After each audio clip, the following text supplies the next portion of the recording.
সুগিন্দ অধিকারী, তুই যে সব লোক বাংলাদেশও ভাড়াই দিবি, বাংলাদেশের লোক, তাইলে মিঠুন চক্রবর্তীরে ভাড়াস থেকে লেগা হ্যাঁ তুই তোর দলের মাঝে মাঝে কথা কয়।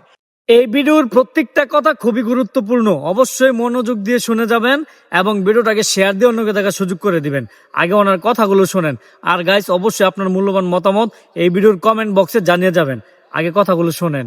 সুগিন্দ অধিকারী, তুই যে সব লোক বাংলাদেশও ভাড়াই দিবি, বাংলাদেশের লোক, তাইলে মিঠুন চক্রবর্তীরে ভাড়াস থেকে লেগা হ্যাঁ তুই তোর দলের মাঝে মাঝে কথা কয়। আর তোর মধ্যে তো সুরের কথাবার্তি তো কয় না। মিঠুন চক্রবর্তীর সিনেমা আমরা দেখছি, আগে নায়িকা ছিল, অনেক বয়স হয়েছে, অনেক ভালো কথাবার্তি কয়। হ্যাঁ তো মুসলিম হিন্দু এগরলে ভাগাভাগির কথা কয় না, হ্যাঁ নামে তো কোনো দুর্নীতি কথাবার্তি কয় না, বিরোধিতা কথাবার্তি কয় না। তো তুই কে লেগে এত কথাবার্তি করছ, এত বাড়াবাড়ি করস?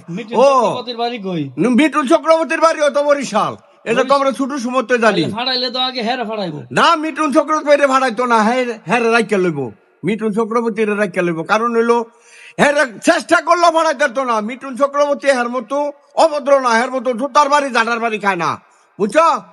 আমার কথাটা বুঝছো তুমি নাকি আমি? তোমরা বুঝছো, জনগণেরা বুঝছেন, আপনারা সকলে জানছেন, সকলে বুঝা থাকলে এই চিন্তা ভাবনাটা করে।